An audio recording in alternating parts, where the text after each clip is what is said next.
Welcome back to Nasdaq Trade Talks. I'm your host, Jill Malandrino, Global Markets Reporter at Nasdaq. We'll be coming to you live from Inside ETFs in Hollywood, Florida. Joining me for this segment, you have Jared Dillian. He's the editor of the Daily Dirt Nap and one of my faves on Twitter. As always, thank you for joining me. Thanks, Jill. All right, gold. You're looking at gold now. That's Yeah. What's going on there? I think right now we have the most gold bullish catalysts at one time than we've had in a really long time. Uh-oh, what does that mean then? So inflation is picking up, not to ridiculous levels, but we've gone from about 1% in CPI to about 2.5. Front page of today's journal, prices of consumer staples going higher. Its wages are going higher. We are getting more inflation.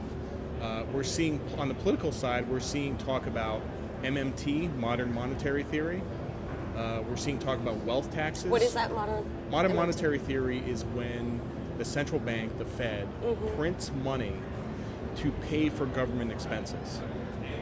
I'd love for that to happen in my Then you own wouldn't account. need taxes theoretically. Right. But yeah. So MMT, wealth taxes are both gold bullish. Also, we are reaching what's called peak gold. If you remember, we had peak oil about 10 years ago.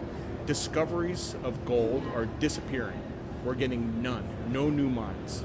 And we're seeing a lot of mergers and acquisitions in the space, big acquisitions in the gold space. So that means if you're restricting the supply, then that's going to bode well for There's demand, no new which is going to supply. bode right. Actually, which is good for the I can give you the numbers. Yeah. Last year, supply increased by 1%, but demand increased by 3%. Right. And we're going to see more of that.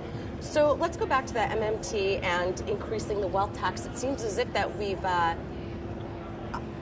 I'm not quite sure what's going on, to be honest with you. It's Yeah. like these new philosophies just came out of nowhere Yeah. over the past couple of months, and that's kind of not the way our system is supposed to work. You know, in the old days, they would just call it currency debasement. Right. And it had sort of a stigma to it, and now it has some academic rigor behind it. But really, there's nothing fancy about this. It is currency debasement.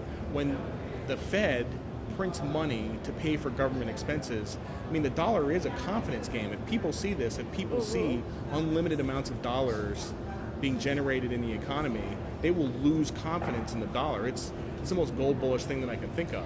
Is that one of the reasons why we've seen the dollar get weaker for the year? I don't think or- so, because this is just sort of It's chatter. new, yeah. Yeah. Yeah, well, let's talk about the overall equity market reaction. I don't think much has changed fundamentally from last year, with the exception of the FOMC posture, is what it sounds like. Yeah, I mean, there's been which has been gold bullish as well. I didn't even mention that. But we've gone from pricing in about 4 hikes in 2019 to 0 hikes in 2019. And the one thing we know about the Fed is that the Fed usually doesn't stop and stay there.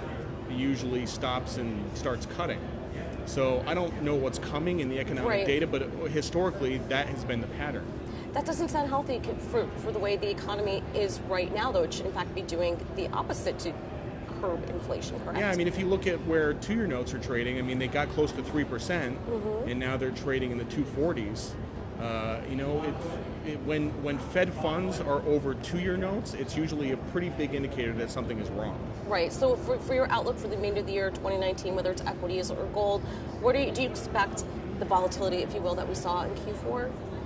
Well, volatility is very suppressed, and when the Fed gets dovish, it does suppress volatility. I mean, you know, forecasting is hard. Forecasting out 11 months is hard, but you know, I would say that 2019 will probably be a slightly down year for stocks.